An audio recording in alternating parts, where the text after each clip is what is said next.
Ahoy, friends. It's me, Dave Landau. After a long night on stage, I like to kick back with a captain's hat and a fine cigar and watch the Dennis and Andy show. These guys are huge nerds, but they're the kind that you actually want to hang out with. Enjoy them. I do.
Kor-Drath is coming to a city near you.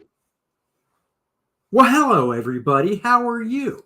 This is Wednesday. You know what that means. It's Wacky Wednesday. It's the Dennis and Mr. Clean Show. And Mr. Clean Show. Da-da! Or is his... I won't even get into what your wife called me. Because it wasn't very nice. It wasn't very... I will say... He looks really different, doesn't he, everybody? Dennis showed her a picture that I sent him when I shave... Because it is No Shave November. I partake, clean it all up, and I will not shave anything in this head region for the whole month. So November 30th, we'll see if I look like a werewolf or not. And Dennis showed a picture I sent him when I was clean shaven yesterday to his wife, and she didn't even know who it was. Right. So apparently, if I had just like fake goatee that I could take on and off, I could be a superhero because she didn't know who I was. So I popped the glasses off, pop off the goatee and mustache.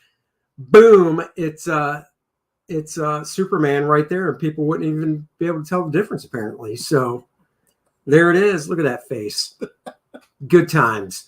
So I'm doing that. Of course, Kor-Drath The Reckoning is live right now. So everybody go and check that out.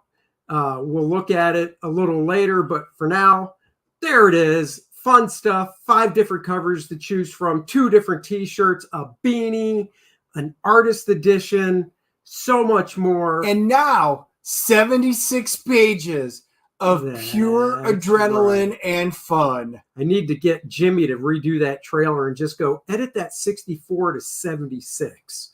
So yes, it is 76 pages now. Stretch goals have been unlocked, which means everybody gets free stuff.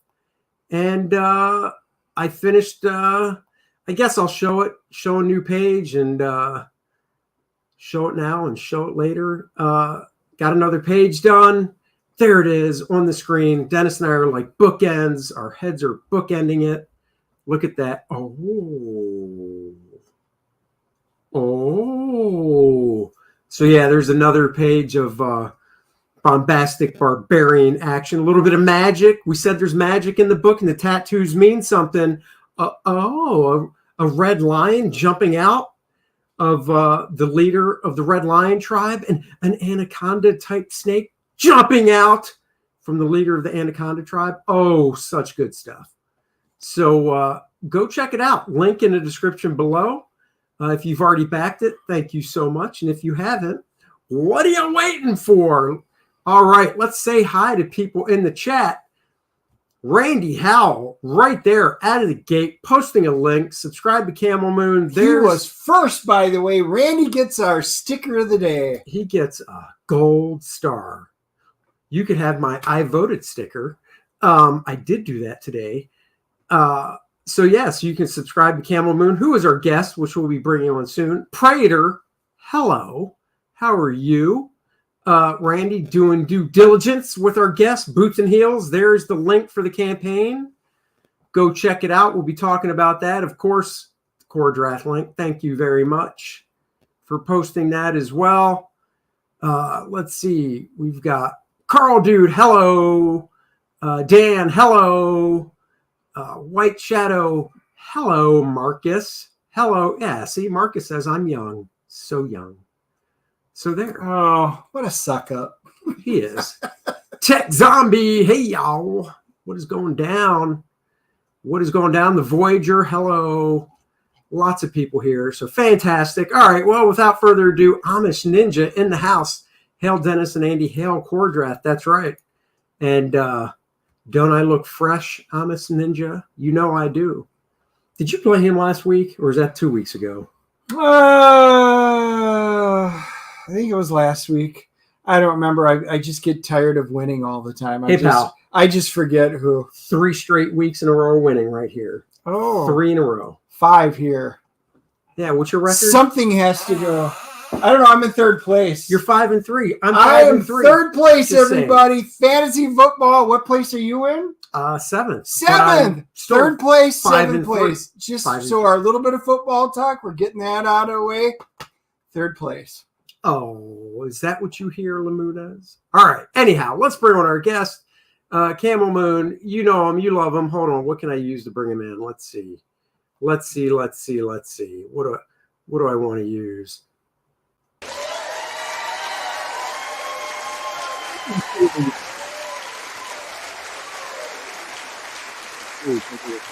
It's okay. Wait, right. See, we have. You can't see them, but we're in front of a live studio audience. No, that's what I got. That's what I gathered. Yeah, thank you. And they're all on trampolines, and they're all yes. So there you go. So how are you this fine day, Mr. Camel, Mr. Moon? Very, very good. It says here, you guys are the Dennis and Andy show. Have you thought of mixing that into just the Dandy show? You know, damn it. Where's my phone? Is that too far, maybe? You know, we came up with a whole bunch of different combinations when we decided what to put down. So yeah, the Dandy show, it was Andy and Dennis, but then it would be like the And show. And then as we started talking about it, we were like, Dennis, nerds, Andy, and we're like, we're geeks all the way down to our DNA. So it just made sense that we were going to be the DNA show, hence the Dennis and Andy show. I mean, you could reverse it, right? You could do ANNIS, the Anus show. Probably doesn't have the same ring to it, though. No. It might not. And something tells me our YouTubes would get straight. Maybe. I don't want to trample on Dennis. Plus, I don't want to trample on Dennis's free time activities that he does. Mm-hmm. You know, I like to keep that separate. You never know. You never know what's the like the next Ninja Turtles. It's just like, oh wow, who knew that would kick off the See, now look what Randy's doing. That's all it took. How about the Dennis? I'm not even going to read that. Yeah, and yet you post it. You don't have to read it, but you're just leaving it up on the screen. You know, it didn't take, but let's see, what are we in? We're not 8 minutes in, and we've already devolved. This is how long it takes Andy to crash a show. Oh, that happens every time I'm on. Crash and burn. That's right, Mav. I'll take the responsibility. No, you don't have to. I've got no problem being gross and disgusting and stuff. So there is no problem there. Texas Mofo, Camel's going to promote his book. Yes, we will be doing that. Of course, we'll be talking about it. But before we go delving into the book, so it looks like some of you guys already know all about Camel Moon. but other ones don't. Plus, we have people that wind up watching it later. So we need to get to know our first-time guests. So, Camel, what is your origin story? How did you get involved into comic books? Well, when I was very young, I think I was probably couldn't be 5, maybe 6. I had to go to the hospital, and my dad brought me a comic. It was I would say, do you remember? I have it actually right here. If you want to bring it up. Wait, you actually still own it, or you're pulling it up? I'm pulling it up. I don't own it anymore. That I've moved too many times, but I remember the issue because I remember him bringing it to me. I put it in the, you could share my screen. Oh yeah. Let me do that. Yeah. Oh, okay. It was this issue of Batman. Yeah. And I was like, oh, okay. It wasn't, I'll say, the best issue to get a kid because it was like, I think there were 5 issues in the series and it's like smack in the middle. Oh, no, it's the end. I think it's the end of the series. And so I had virtually no idea. It's not like one of these books you can just go into and figure out. And yeah, that's what I was going to say. That's kind of a weird one. It is. To bring because it is in the middle of a story. My dad, so, I collected comics as a kid. And there was one time I was sick home from school or something, and he knew I was into comics, so he brought me one home. But it was John Sable #1, so it was totally new to me. I knew who the artist and writer was from Mike Grell from Warlord at DC and Green Lantern, but it was a #1. But yeah, that's kind of it's the thought that counts. But now, did your dad go out and buy it for you, or did he happen to own it? Oh, my dad didn't read comics. No, he went down to the the convenience store, and he got me this and like some Twizzlers and a Twix or something. There you go. And it was I won't be spending the night with you, even though you're 5 in the hospital. Here's some candy and a comic book. Okay, bye now. Yeah. There you go. That's what it was. And then I wouldn't have a comic book for years. I mean, I just had it. I had it on me. And my stepbrother came over. At that point, my real dad was out of the picture. So ironically, so my stepbrother came over and he had some comics and he had the couple issues that went before this. And I was, I think I get it. Like I was able to connect the idea that they went together. So I went and got this and I had his and, I was taking a look at those. I was like, oh, I see it. Like it connects. It's like part of a broader story, like I couldn't quite understand at the time why it was only it started and ended the way it did.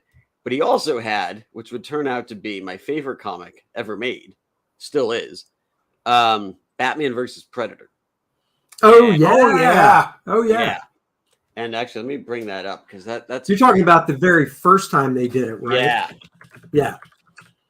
And I dig that, man. Weren't those did you have the deluxe formats or the newsprint? No, it was this one right here. Yeah. And it was just this. It was only issue 3. And again, at that time, I was able to realize 3 issues anyhow, I think. Yeah. I was like, okay, I know there's 2 before this. I don't have them, but this was such a cool issue. And I was like, he has armor. I was like, I never saw anything like that before. And it was just the most badass comic. I was probably at that point, maybe 9, maybe 8 or 9. And so, yeah, this came out, and I couldn't believe how cool it was. Then that set me on my own comic buying journey. And the first one that I ever bought myself was actually an annual.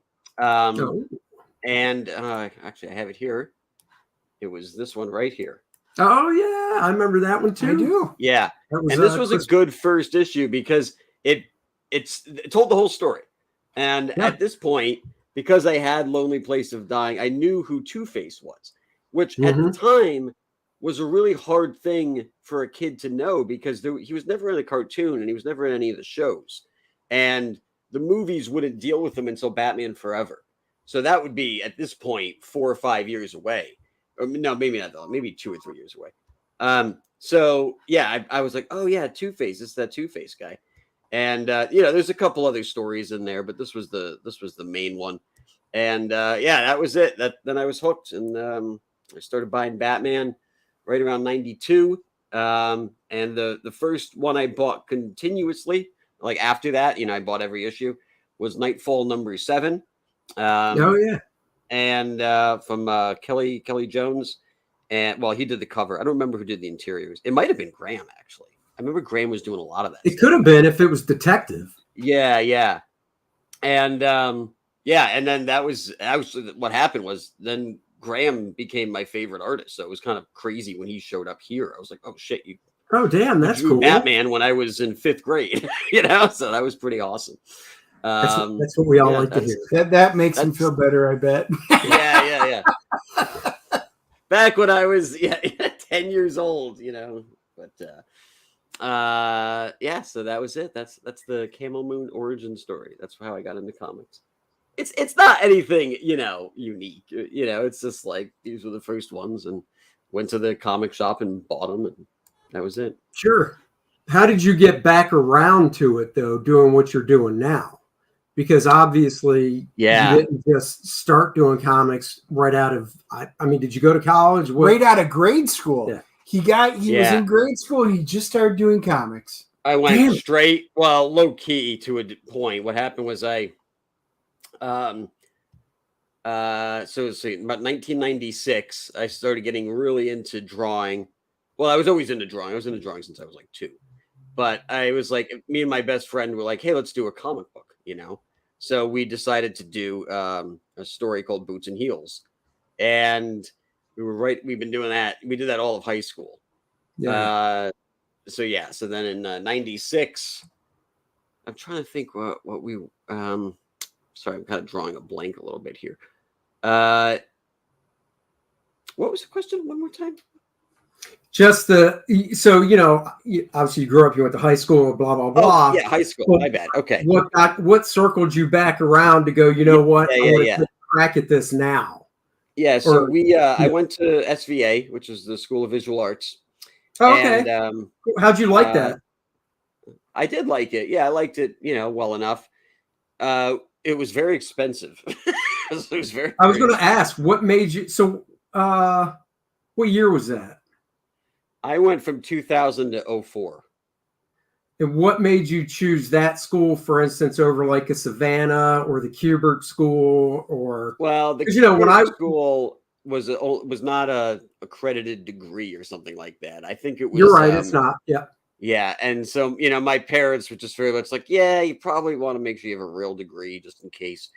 And I knew some guys who went there, and they were telling me like, yeah, the issue is that you have the potential to. The rumor was at the time was that all the guys who come out of there draw the same, and that's not the case. But that was something to consider. When you're 17, you're just like, oh, well, I don't want to draw like that. I want to draw like me. Right. And so that was one thing. The other thing too was I used to commute to the School of Visual Arts. I lived in Connecticut. So the commute to the Kubert school wasn't going to happen. That would have been just slightly, out of the way. So it was easier to commute to Manhattan. Klaus Jansen was my professor there, and Joey Cavallari, who was an editor at DC for forever. I think Joey hated me though, but that's fine. It was a very long time ago. And so I did all that, and right around the time that I got out of college, the bubble kind of had already popped, but it was fucking murder to get into the industry. It was, Jansen used to joke, if you really want to be in comic books, succeed in Hollywood first, and then maybe we'll talk to you. And I was just like, oof. And so what had happened was only a year or two later, actually right around that time, it was actually a year or two earlier, was the sort of digital revolution that happened where people were able to make movies by themselves, right? So we were able to get digital camcorders and handy cams and edit. And I got really, really into that. And it got to the point where I low-key considered changing majors. As much as I love drawing, it was just like, well, there's no future in drawing comic books. Like, and the editing was taking off, and I enjoyed directing. was also a really good way to meet girls. Like there was no, I wasn't meeting girls doing comics. That was not, that was not happening. No.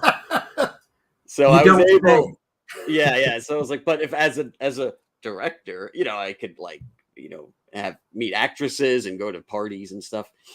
So I got more into that, and then I did that for a long time. I would say I did that till probably about 2012 or so, and I just started to kind of get a bit of a distaste for it.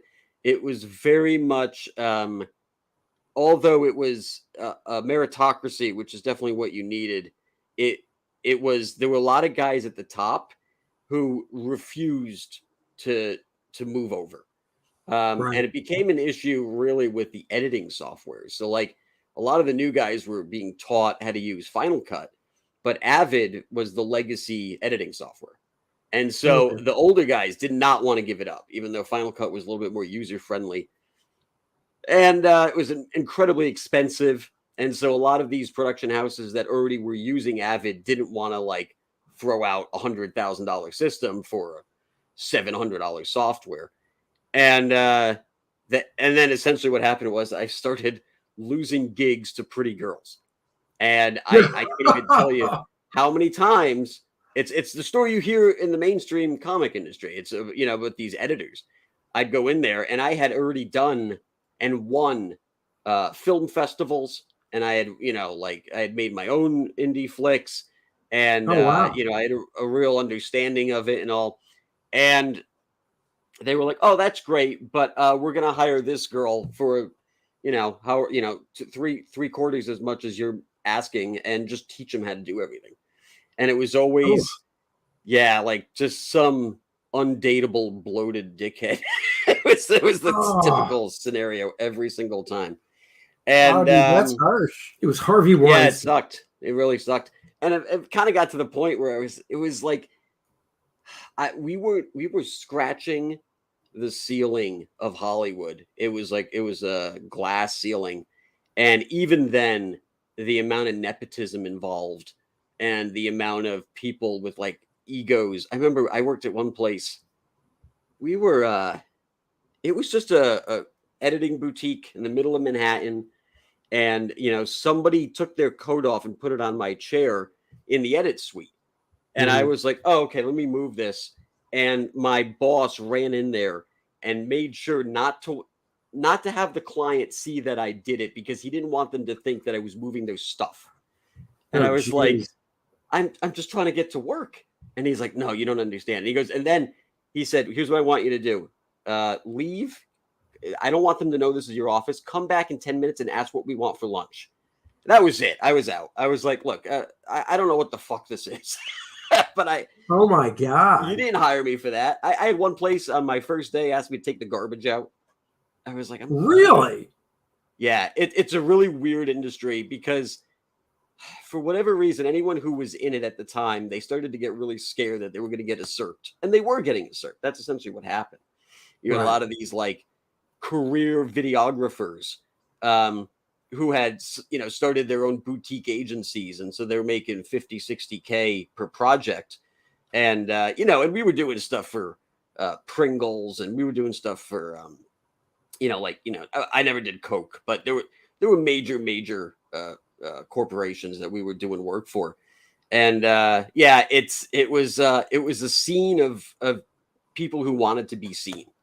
And I was like, I don't want to have anything to do with this. So Wow. yeah, I got out of that, and I was like, I'm gonna get back into comics, because what I thought was I need to get back into something that involves some type of merit, something that people can't just wake up one day and decide that they're good at.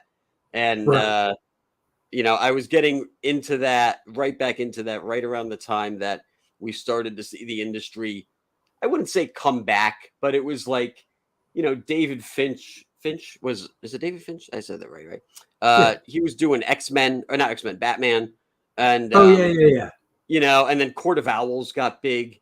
And Yep. so it Oh yeah. felt like, oh, there's something's happening here. And EVS was even working on, I think, death metal at the time. So it was a cool kind of 4 or 5 years of like, hey, it wasn't woke yet, and the comics were kind of getting fun again. There was Freddie Williams was doing all of these crossovers. He was doing like dude, He-Man, Turtles Thundercats. Yeah, and Batman and Ninja Turtles. Oh, and, yeah. Yeah, so I was like, oh, it's a fun space again. They even redid Secret Wars. I hate redos, but the redo of Secret Wars was actually quite good.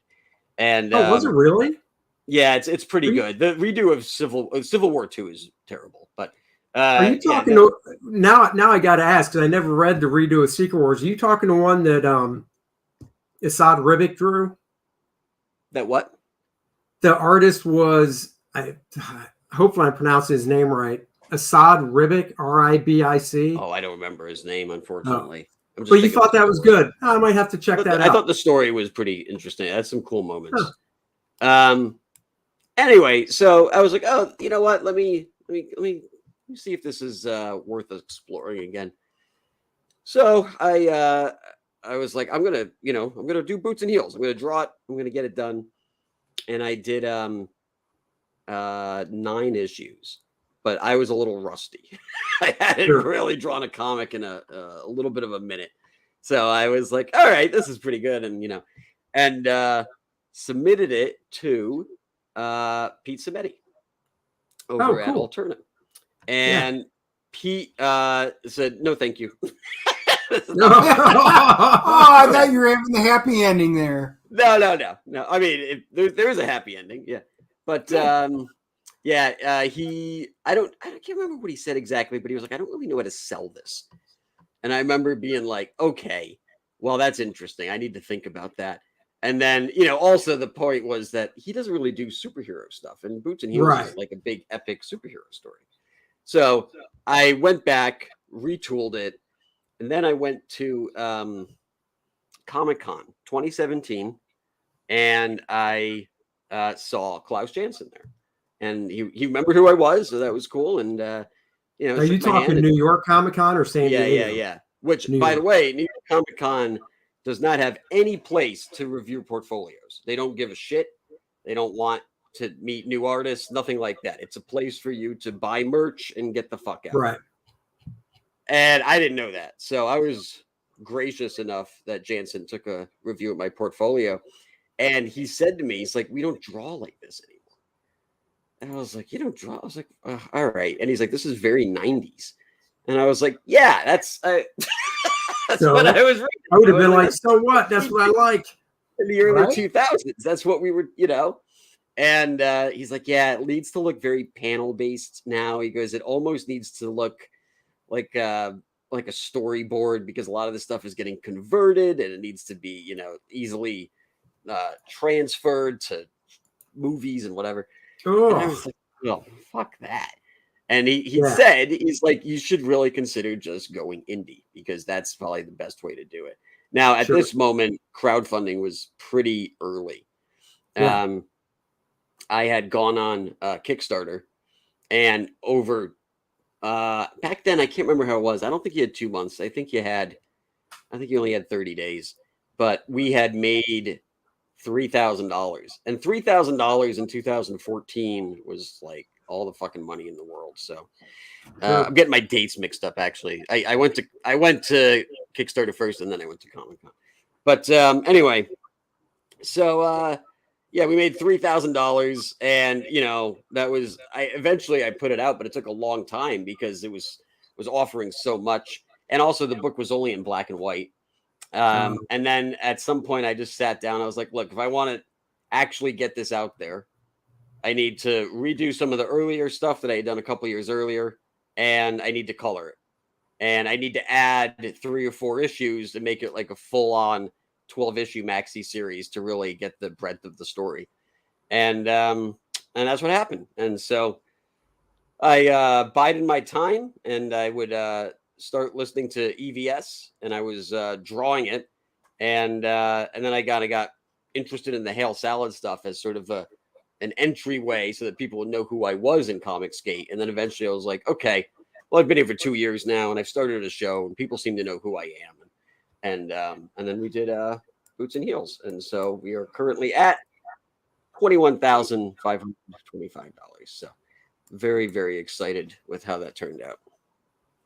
Oh, very And when cool. that's done, we have a lot of stuff coming up. That's cool. I was going to say, I don't know if you played the video when we were on your show last week. Why don't we play the video? Yep. Okay, sure. Actually, you know what? I have to send it to you. So I'm on a Mac, and Mac does. I'll just put it right in the private chat. Yeah, do that.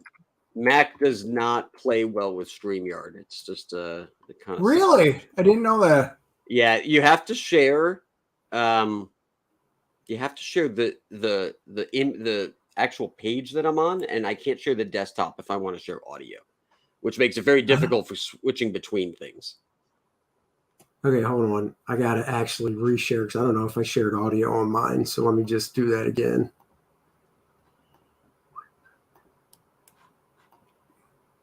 There it is. All right, cool. Let's roll this bad boy.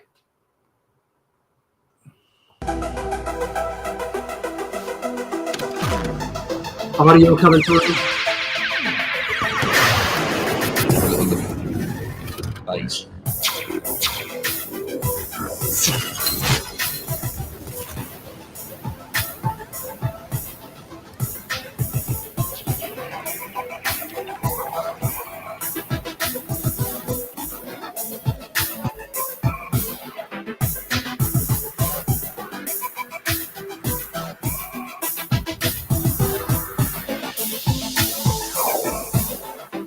Let's have a little look.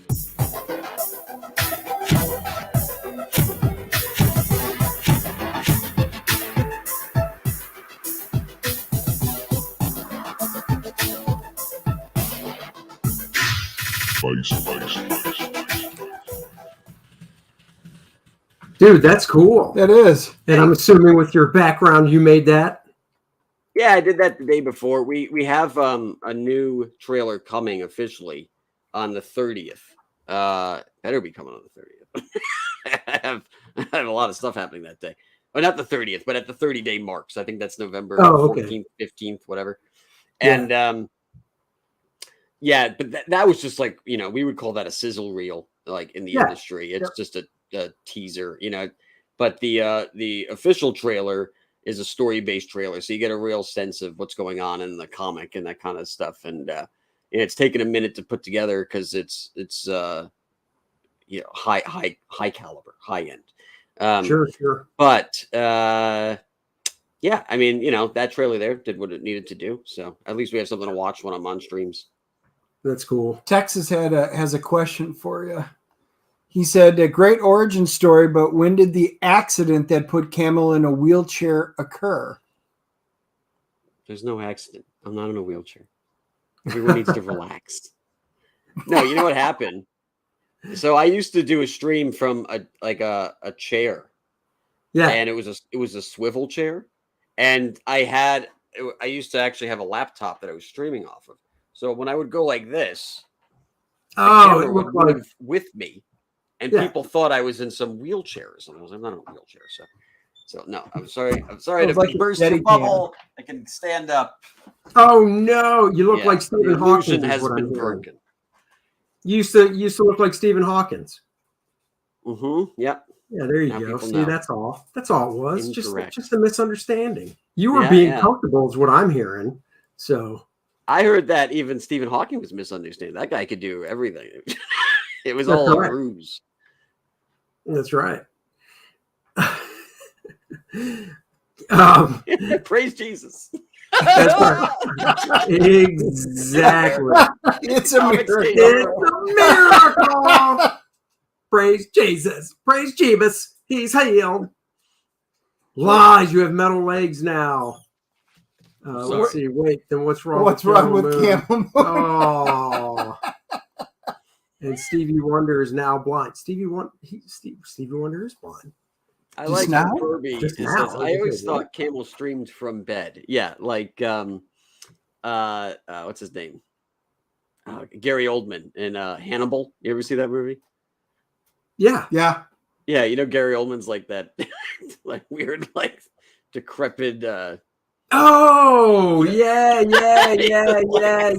Okay, like yeah.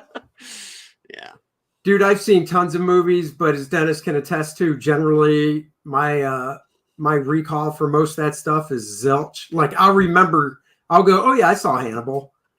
But then, like, unless you bring up something very specific, I can visually that happens. Yeah. Key on. He remembers everything for about 15 minutes. That's right. Good for 15. That's why when we go see a movie, we have to do a review really quickly. Because if we do it like later that week, did we go see that? It's like we have to, if we go see a movie like Halloween Ends, which we saw, which is pure garbage. And Black, yeah. We saw Halloween Ends together. We had a half-hour ride home, so we could talk about the whole way, and that helps with my memory as well. Whereas if I just see a movie, get in a car, and drive home, if I'm not really talking about it or thinking about it anymore, if I didn't really love it, I just kind of scrap it. It's like, yeah, it doesn't need to take up gigabytes in my head. Yeah, it's absolutely. But you guys did see Halloween 3, right? So how wonderful was it? It was the end? Oh my God. It was awful. We did a full review. Awful. So those of you who don't know, make sure you subscribe to the Dennis and Andy show and go check out our review. But we can tell you right now, the long and short of it, I gave it a 1.0 and even held it up ahead of time. It was the worst movie I have. Only Green Lantern came close. You bastard. Okay. It was. Is it worse than Halloween Kills? Yes. Oh, yes. Way worse. Impressive. Way worse. Way worse. That Halloween Kills was a masterpiece by comparison. They should have just left it they should have ended it with Halloween Kills. I mean, this movie looked like the writers just got into a room. Danny McBride's part of it, right? And I'm like, is it a joke? Do they take it seriously or? Huh?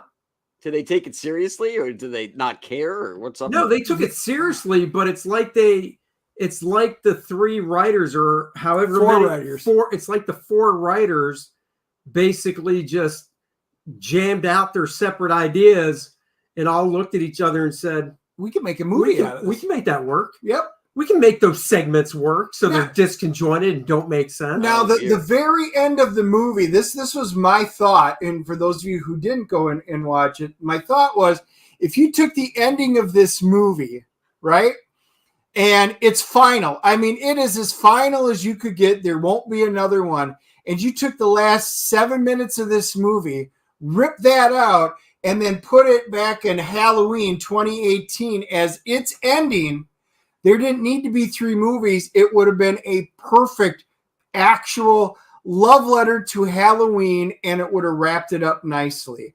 What they did was a pure money grab and put no effort into it because, honestly, it was some of the worst writing and acting and storytelling of everything that I mean, it's Highlander 2 bad. Does it wrap the story? Like, am I expecting Halloween 4 anytime soon? No. It is definitive that unless it's completely an entire new Halloween thing they come up with, there is no way Michael Myers is coming back. Yeah. Well, that's a positive. That is the only reason I gave it a 1.0. That and the beginning sequence, which was a very interesting opening sequence, which at least led into the non-Michael Myers movie, getting that story. The first death scene was interesting, and the last. So literally the first 7 minutes, the last 7 minutes were okay. Everything else was some of the worst shit ever. Let me ask you this. What if it's not a Halloween movie?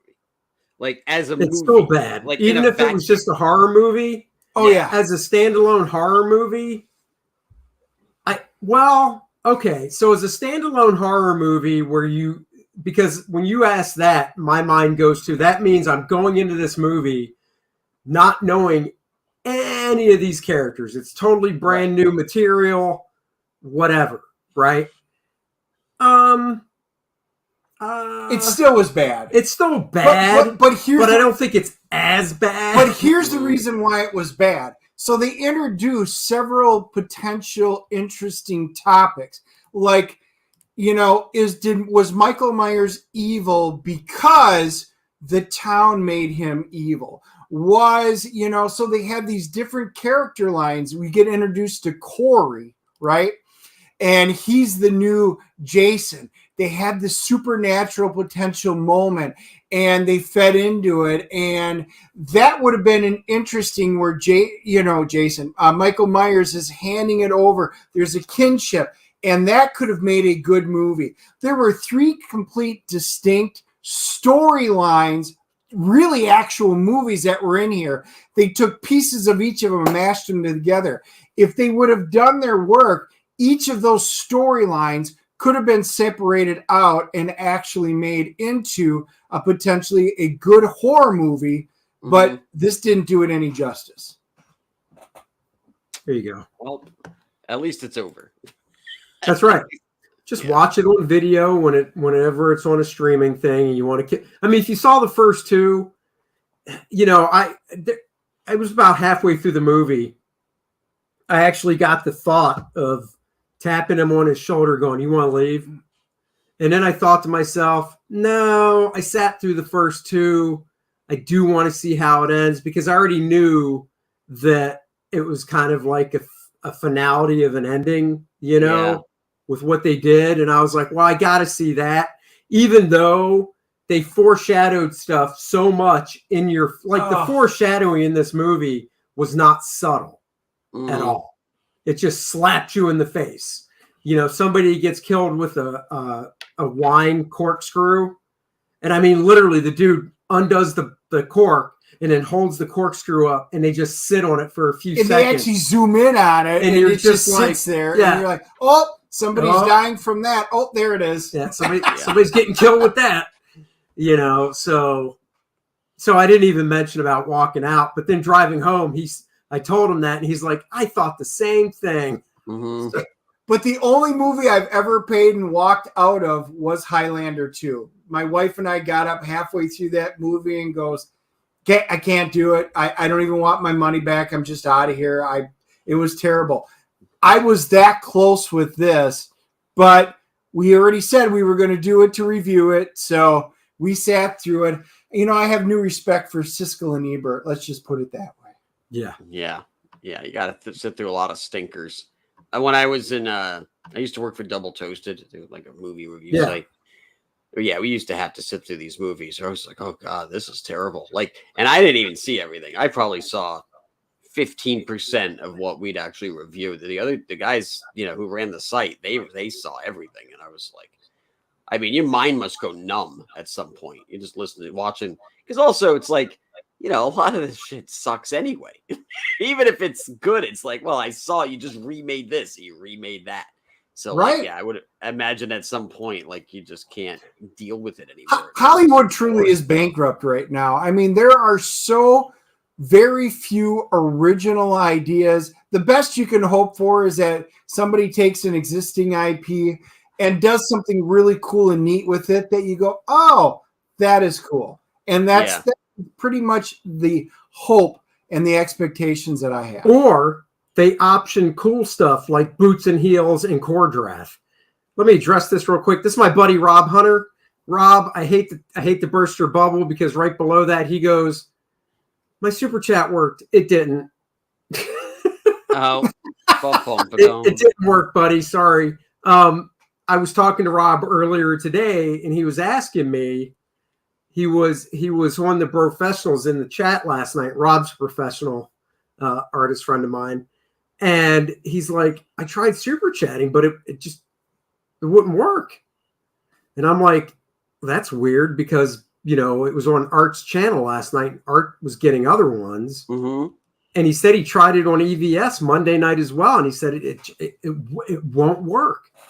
And I was like, I don't know what to tell you. I'm not that YouTube savvy. I said, come on my show later today and just do the cheapest one you can do just to see if it works. And yeah, that didn't work because if it did, it would be, I know that's what I say. If it did, it would be highlighted differently. And it's almost highlighted like a super or like a super sticker. Yes. There's no sticker. Yeah, and I'm looking at the chat proper right now. I don't see anything. So Yeah, so I don't know. That's weird. I don't know, Rob. I can't tell you. I can't tell you. So let's get back to Boots and Heels. Give us the story of what's it about and stuff. So the story it takes place initially in 2020. And those two guys right there, two factions, the Comic Skaters and the X-Thems, they get in this huge brawl in Manhattan. That's issue 0. And it destroys the Earth. The whole Earth blows up. It just pops. Nice. And it sends ripples through time to the year 3210, where Boots and Heels get notified that the Earth blew up. And if they act fast enough, then they can stop it before humanity evaporates, essentially. So they go back in time, excuse me, to stop it. And the problem is it's so far in the past, they don't have any record of it. So they have to recruit this guy, the Clawed Agent, who's on that second tier there, the guy in purple with the big claws. He is New York City's, 21st century's greatest superhero. So they recruit him to help him find the bomb or whatever the reason is for the explosion. And they all essentially go on a mission over the preceding 12 issues to figure out what happened and how to stop it. At some point, they get separated and they kind of keep bumping into each other at different points in time. So one of them might be older, one of them might be younger, and they realize how this has taken a much longer toll on their life to try to stop this thing than just like a James Bond mission where it only lasts a couple of days. So it's 12 issues. This is phase 1. So phase 1 has issue 0 plus 1, 2, and 3, and then we'll get to phase 2, 3, and 4 next year. Right, but and those this are those will all be 4 as well. Wait, well, they'll all be 3. Yeah, 4 divided by 12 divided by 4 is 3. Yeah. So, Randy, just how many pages are issue 0 through 300, right? Yeah, if you put them all together, it's about 100. Cool. There you go. So, Texas Mofo, thanks for showing Rob what a super chat looks like. Rob, send over $2 and let's see if it works, buddy. Well, thank you, Texas Mofo. Luke is here. Holler, Luke. We hear you, brother. We do hear you. Yeah, no, that's what I meant. Each one after this is 4 through 6 and whatever. Yeah. So you get a better. And what's the good about this though is that it's its own story. And so like I tried to really emulate the Copper Age. Like if you were really into Marvel in the late 70s and 80s, yeah, this is for you. This is the kind of book that it is, and it's every issue is its own story. So you can pick up like issue 2 and 3 or whatever. You're going to get a full story by itself. It's very episodic in that sense. But then, it has that cliffhanger where it's just like, oh, Spider-Man fights Venom. And then the last page, Doc Ock shows up. And then, he fights Doc Ock in the next issue. And then the last page, the Lizard shows up. So it has that kind of episodic nature to it. But it is like, like a Secret Wars type story where it's very long and, it all kind of connects once you get to the 12th issue. That's cool. I love the colors. I do. I think that's just a great color palette that's going on there. It's vibrant. It's different. It's a different style than what a lot of the other books are. So I think you've got something very different and cool going on. And I assume you're doing everything, pencils, inks, colors. I do everything. Thanks. Yeah, it's become a very niche project. I've noticed that people who are into it are really into it, and then some customers who I feel that they're looking for a more modern age thing. It's a little bit harder for them to wrap their head around, and that's fine. Like I would imagine that that's the case because the palette is so specific. But it's a limited color palette, and I think I only use 12 or no, it's got to be more than that. It's got to be about 18 colors. But I use rainbow as a color, so those moments in there, like if you scroll down, you can see there are places where I'm using like in the background there. Like, Oh yeah. Yeah. So you get like a kind of cool, trippy vibe that is not indicative of what they were doing in the 80s, but it's a way to sort of modernize it and make it a little bit more fun and unique to itself, where it doesn't feel like, complete nostalgia beat. Right.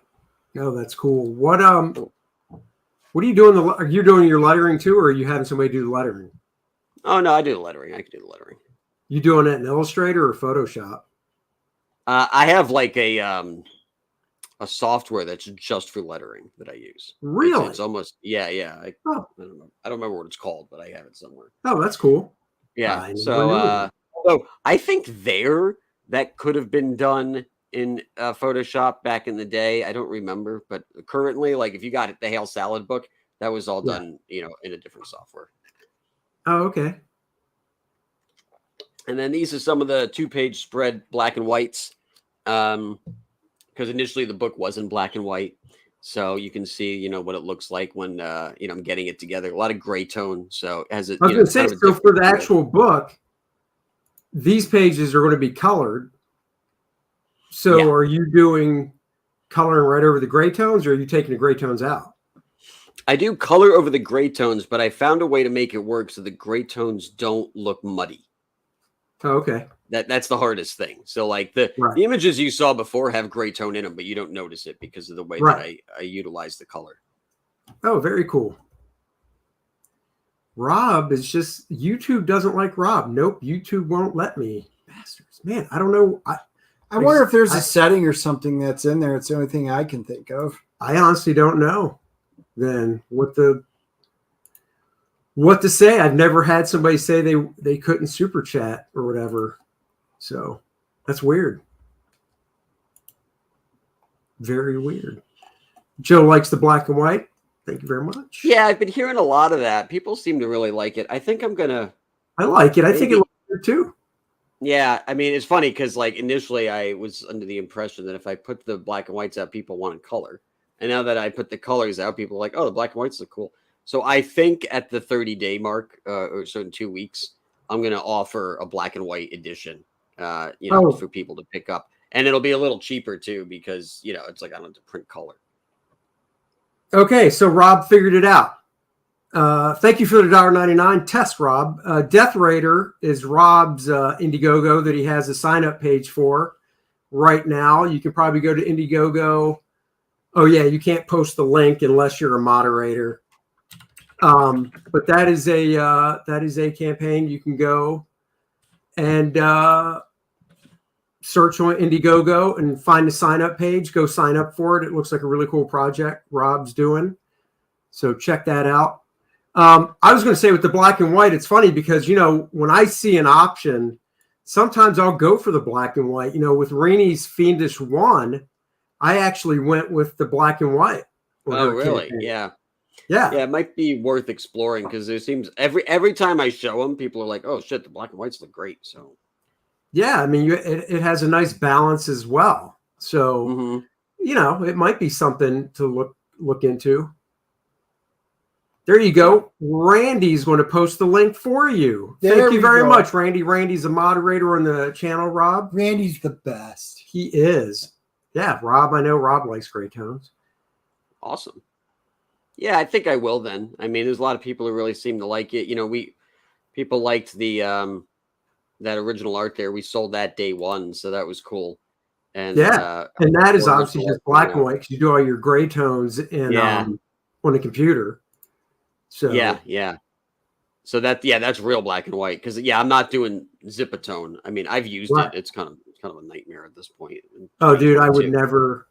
I used that stuff back in the day because that's all we had, and I was just like, ugh, this is such a pain in the ass. Yeah, I did like Randy. It's on Indiegogo. Rob's campaign, that is. I did like. Can I post the link? Paper, I guess I can't post the link. Did you ever use duotone paper? No. Again, so right when I got to SVA, they phased it out. So we had a remember Pearl? Do you guys remember Pearl? It was Oh yeah, dude, I love that store. So we had a Pearl right next to school, right? It was right in the same building. And so we'd go in there and they would special order Zipatone or any of that stuff. But it was expensive.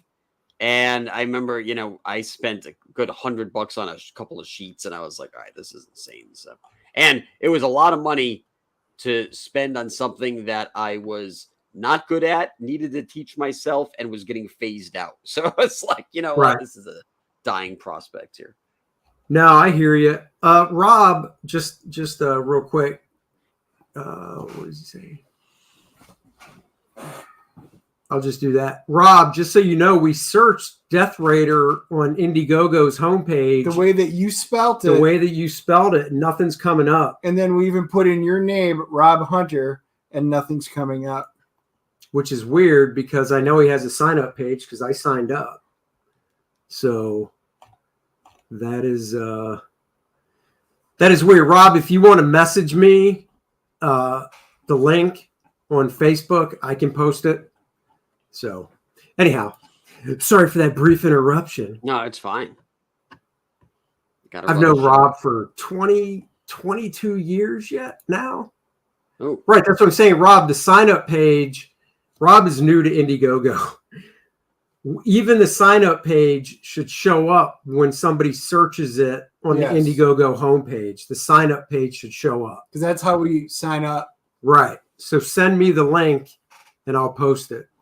That's weird. All right.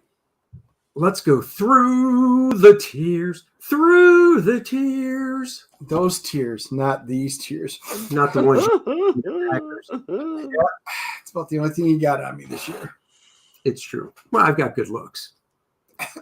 So, look, let's not have Camel Moon decide. That would put him in an awkward position, and I'm not going to do that. Well, no, we could just do a poll. We could do that, actually. We could. But we won't because that's petty. That's right. And that is the last thing I am. This guy, though. Death Raider. Okay. Once Tom Petty died, Dennis was like, now I can be Mr. Petty. Honestly, I was very sad when Tom Petty died, so don't go there. Wait, you didn't find it, did you? Oh, you found it? Yeah. What's your problem, Dennis? I don't know. You watched me do it, so it's not like I did something wrong. Here we go. Andy, I know it all. I watched you do it, and you did it right. Randy found it. There it is. So there you go. Thank you. Pages, biting adventure, Death Raider. And we're showing it. So there you go. Yeah. So go sign up. The link is in the description. Rob's a cool cat. And he found it the link was on Twitter. Oh, he found it on Twitter. So he couldn't find it direct. So suck it. Just saying. Well, no, but we don't know how Camel Moon found it. That's how Randy found it. How'd you find it? Someone put a link in the chat. From Twitter. Yeah. I'm finding while I've never been a Twitter fan. All right. I have been doing more. All signed up. There you go, bro. There it is. That's weird. I don't understand. Okay. Well, anyhow, the link has been posted. So you guys go sign up for Rob's campaign. I think it's an electronic thing for Rob.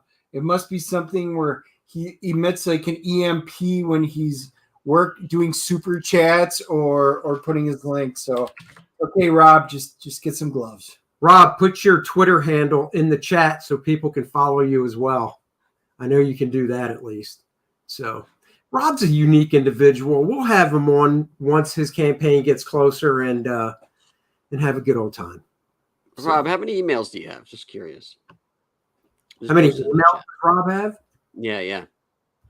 I only know of one, but now I'm curious why. Who, me? Am I the first one? Oh, you're talking about how many email signups does he have? Yeah. Oh, double digits. Oh, okay. Yeah, it's a it takes a minute. It takes a slog. Don't. Yeah, no, it's his first Indiegogo campaign. Oh, okay, yeah. I mean, art looks great. I'm sure you'll have plenty of signups. So he's very active on Facebook, and I did tell him, I said I can appreciate that, but Twitter is where you want to be. Oh yeah, if it was Rob, community. I hate to tell you, I'm also a Yeah. Facebook guy. I didn't want to do Instagram. I didn't want to do Twitter. I didn't want to do any of this other garbage. You know, I'm stuck in my ways, Miss Old Guys. But I'm on Twitter and I have to do it. And, you know, people can contact. It's easier through Twitter to DM. It's just, I hate to say it's easier, but it's just a nicer way. I just think for what we're doing, if you're going to look at all the social media stuff, and I know there's more than 3, but there's Twitter, Facebook, Instagram. Yes, I know there's more than that, but those to me are the big 3. I found that Twitter gets the word out better than any of the other ones. So not saying you don't use the other ones. If you have them, you should use them. But I think Twitter, I mean, what do you think, Camel Moon? Yeah, I mean, I wasn't even on Twitter till I got into the space. And essentially what happened was, I was making these Space Ghost like parody cartoons. Yeah. And I used like EVS and Cecil and all those guys. And I would check my YouTube analytics and it would say like, yeah, all of your shares were on Twitter. And I wasn't even on Twitter. And I was like, oh, all right. So I went over there and it was getting fucking blasted. Everyone was posting it. So that's how it went viral. And we were hitting 2,000-3,000 views in a night on some of those episodes. So I was like, oh shit. All right, let me go have a presence over there. And it took a minute for me to figure out it's not like Facebook. Like it's not like it doesn't work exactly the same way. And now, I don't really know what my handicap was, but I definitely had one going into it. And but you learn it, you figure it out, and now it's just another tool. And now with Elon taking it over, we can actually post what we want to post because exactly. And you notice he posted with a lot more characters because he owns it. So I'm going to be curious. Really? Yes, he blew past the characters. Blew way past. He actually put paragraphs down on it, like one of his first things there. So I'll be curious to see if it goes through changes. And just so you guys know, I just posted the link. Speaking of other platforms, while we are on YouTube, obviously, because that's where you're watching us, we are moving into Rumble. So there is Rumble. You can follow the Dennis and Andy show on Rumble. We aren't doing live streams on it yet, but all of our archives and reviews and quick flips, unboxings, all that kind of fun stuff's all going to be on Rumble as well. Particularly if YouTube decides to go ahead and cancel us for some bizarre reason, we now have a backup where all of our stuff will be. I have been hard at work trying to get that Rumble up and running. There you go. Randy says, and Rob, you probably read this, but I'll just read it because I actually got this message too, that, when you sign up for a campaign, for anybody that doesn't know, you will get an email. So check your spam folder. And you have to confirm that you're the one that actually signed up from that email address. So click confirm. And what Randy's saying is he did that. And this is the message he got. So Rob, you need to go back to your sign up page and make sure you published it, not just viewed it. You actually have to publish the sign up page. There's a button for it that I'm pretty sure it's just right at the top right-hand side that says publish. You have to do that. If not, it'll always be in draft, even when you're sharing the link. So hope that helps. Even though he said he's gotten signups, I'm willing to bet that I'm one of them. Randy, even though he got that message, I bet that if Rob downloaded that CSV file, file, he would see it. So anyhow.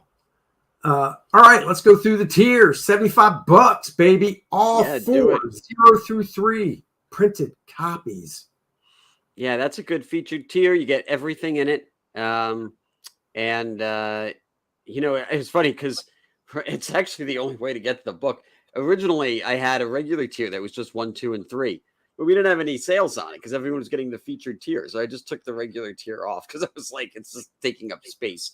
So, yeah, if that gets you all 4 issues, Every issue ranges from 20 to 28 pages, and then they'll all have like pinup galleries in the back, and they're all hollow foil, because so they all look like this. They all have this kind of nice sheen to it. Wait, hold on, full screen. Yeah, hold on. There we go. So they'll all look like that. So you have a really nice, kind of gloss, and then the inside is all heavy pages. So everything is going to be very, luxe, for the type of money that you have to put into it. Sure. And it was because I'm doing 4 books. Like if you were to do like printing costs and setup fees and that kind of stuff, it became very expensive. So I was like, if I do them all as luxury books, then I can have it priced at the appropriate amount, and people don't feel like, well, it's not worth that. So right. So yeah, every single issue, everything that I put out is going to have it's going to have that hollow foil or a variation or a version of it. So there's a whole bunch of different hollow foil stuff out there that I'm going to be using. And there's in here. Well, we'll get to it when we get to the tier. We'll get to that. But above that, we have the issue 0. So if you just want to dip your toe in the water, you can just get the first issue. Again, that'll also be hollow foil. That cover you see there on the left is a wraparound cover. And if you sign up for the email, then you got a link to the secret tier just for that. And that's up through the duration of the campaign. So if you can get it whenever you want. Sweet. $90. Get yourself a shirt and a lunchbox. There you go. Yeah, it comes with a lot of stuff. Woo-hoo. It comes with a double-sided poster. It comes with a thermos. And it comes with, I was going to ask about the thermos because that's what I wanted to know. Yeah, comes with a thermos. Comes right in the lunchbox with the shirt. And it's like a metallic, chrome kind of look. And has the logo of the TV, of the show I do. And then it also, you can get the Camel Moon, not a membership Ivory Tower card. And that on the it's an actual credit card. It'll be like a metallic black, have a gold foil print on it. So it's very cool. And on the back will be a QR code. And when you scan that, it'll take you to a landing page. And on that landing page, we'll have different deals for different things. I'm going to be building a video game for the NES. And so that'll take you to like a beta version where you can play the first couple levels for free. So a whole lot of new stuff is going to be coming up specifically with that QR code. Dude, that's freaking cool. That's awesome. Deluxe. This is essentially the same thing. It's just it comes with the extra standees of me and Bancroft. So a lot of people liked the standees that we did for Hail Salad. Hold on, full screen, yeah. That's fine. So these are the last 2 standees to complete the set. So you can get them in the deluxe lunchbox edition. It also comes with a sticker, and I think you save on shipping if you get all of it together versus a part.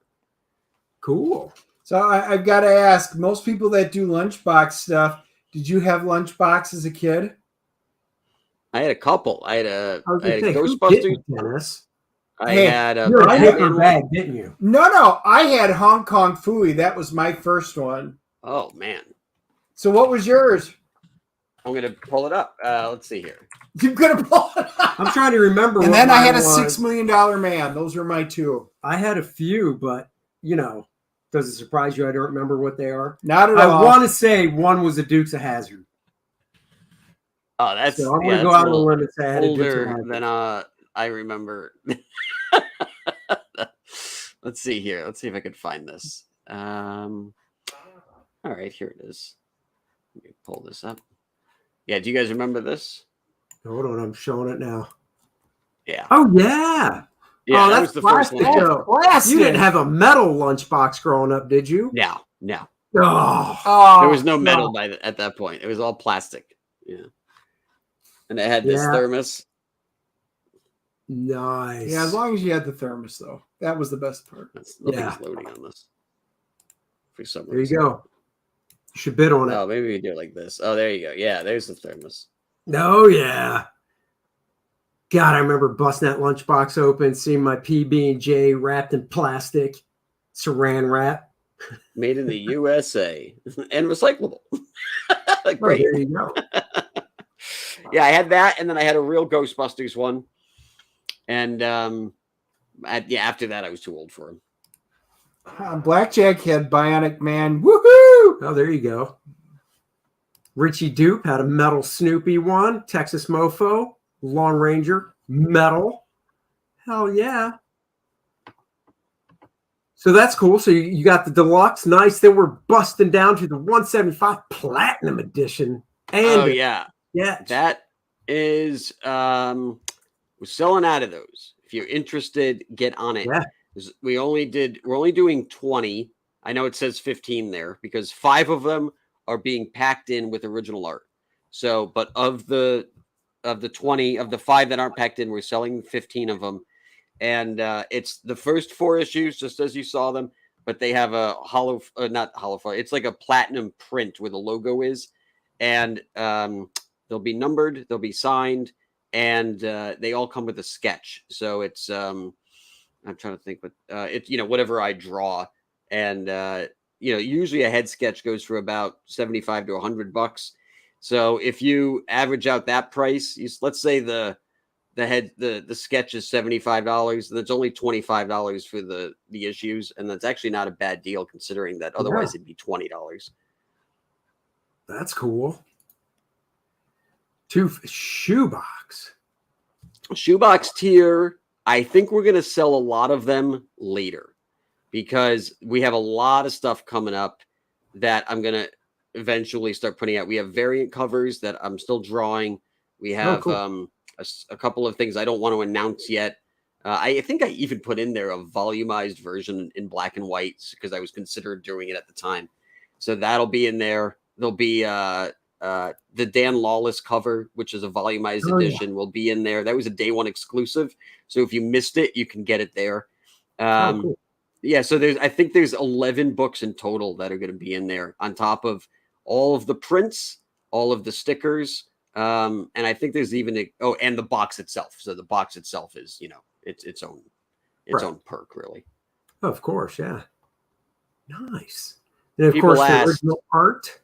Oh yeah, real quick, people had asked, they were like, "Why is it a shoebox tier?" And I was like, "Because you put boots and heels in a shoebox." That's right. There it is. Come on now. Why. Yeah. Andy put his in his lunchbox. I did. Little shoes. I put my high heels in my lunchbox. I didn't want the other kids to see them. Yep. Or my garter belts. Anyhow. 1100 original art. Get on it. Yeah, that's for the cover. That's for issue 0. The one, it's not the wraparound. It's the official issue 0.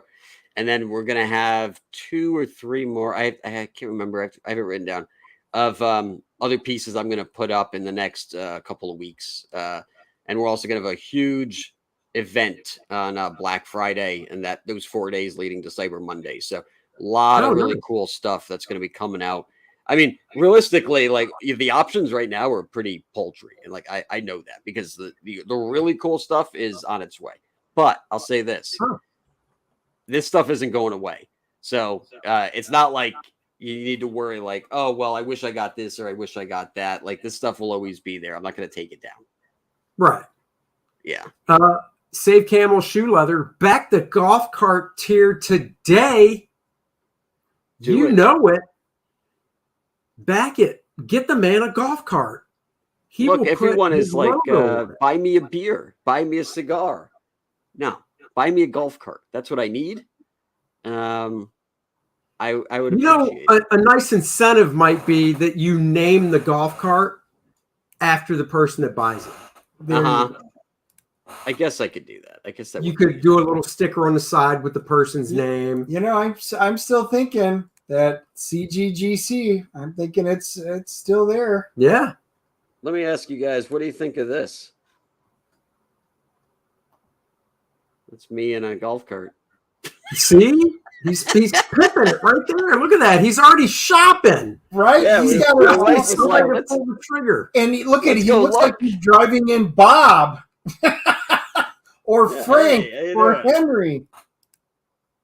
Look, I there's mean, me from look the at front. that. The dude's that. already shopping for one. Look at that. Our sweet neighbors face. up the corner. Our neighbors.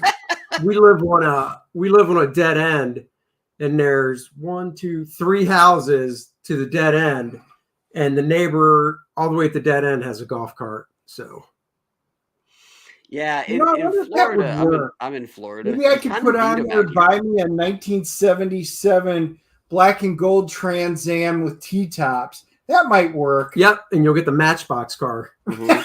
Yeah.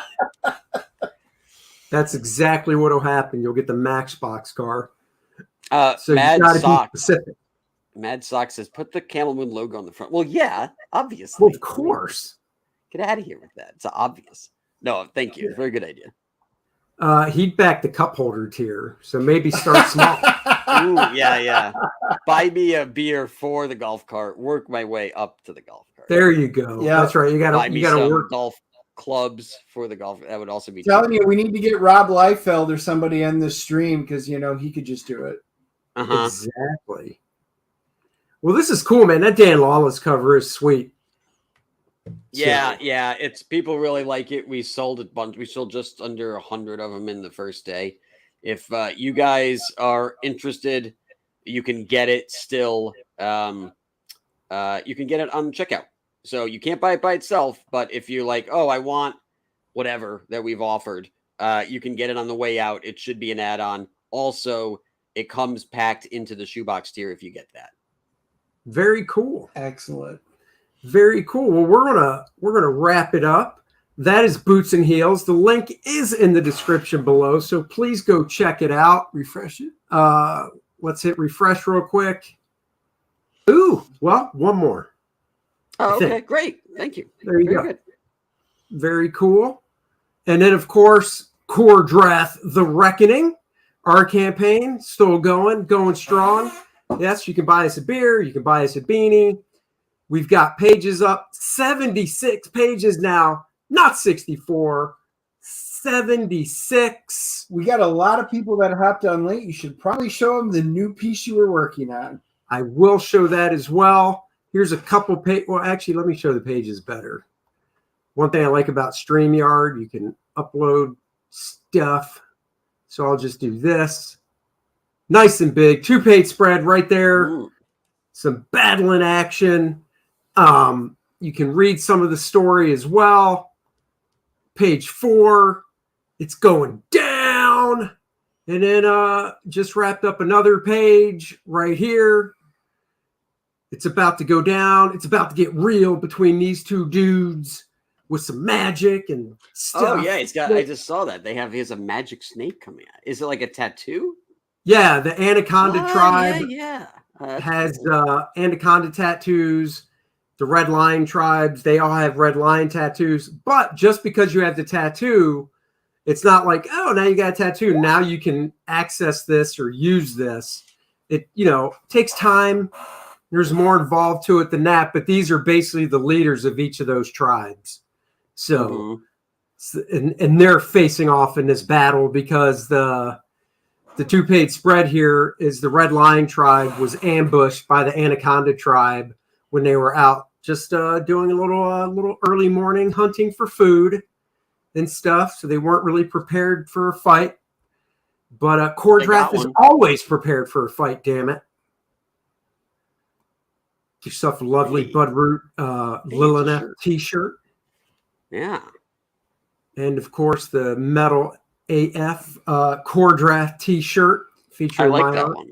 Yeah, We that's can cool. go I like the either way flame. from small all the way up to 4XL. So no matter what's your size, we've got a shirt just for you. We've got you covered. Oh, Randy, I just saw that. Thank you very much. Buy Andy a beer for his birthday. Yeah, my birthday's Saturday. Even better, back the campaign if you haven't yet. And if you have backed it, you can buy a beer for Dennis and I. I will be buying a beer for Andy on his birthday. He will.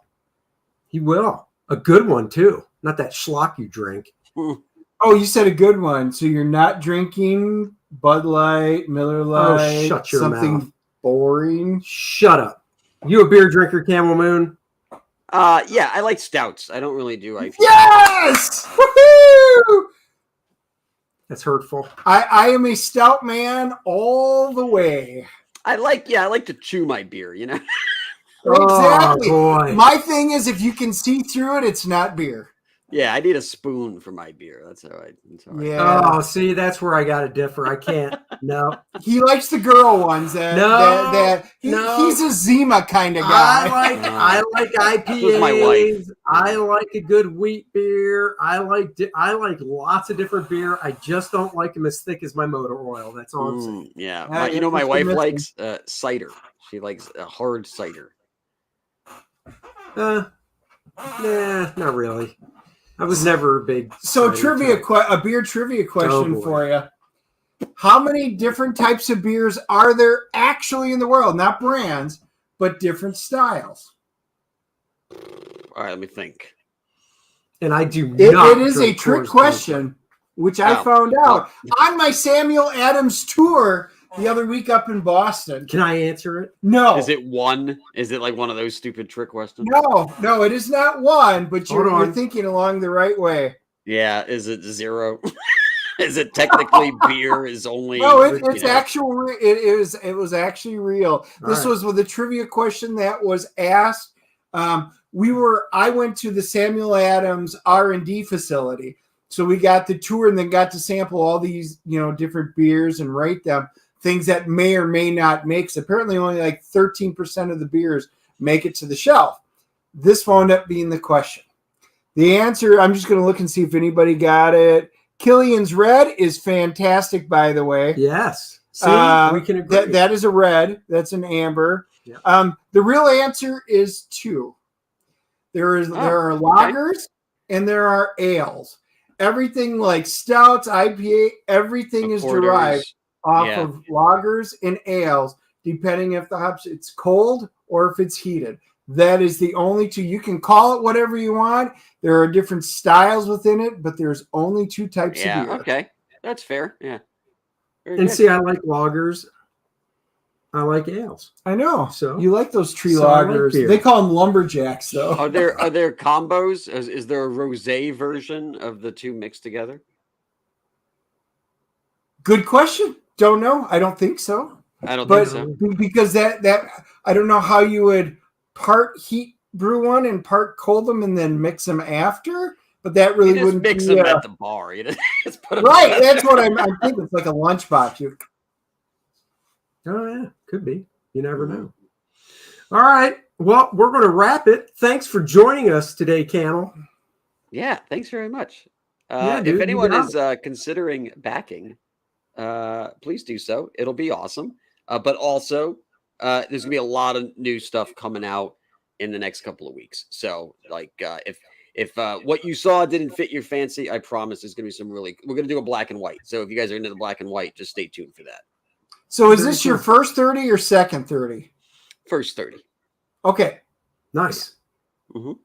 Cool. So we've only been up for 2.5 weeks, I'd say. Yeah, 3. Yeah. Yeah, something like that. Yeah. Oh, very cool. Excellent. All right, guys, we'll be back next Wednesday. We'll have another guest. Don't know who yet. We will figure it out and let you know as soon as we, I think I know who it is, but I got to confirm. So until then, we'll catch you guys later. And let's see, go out with our trailer. Live Bye, long and prosper, everybody.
back us on Indie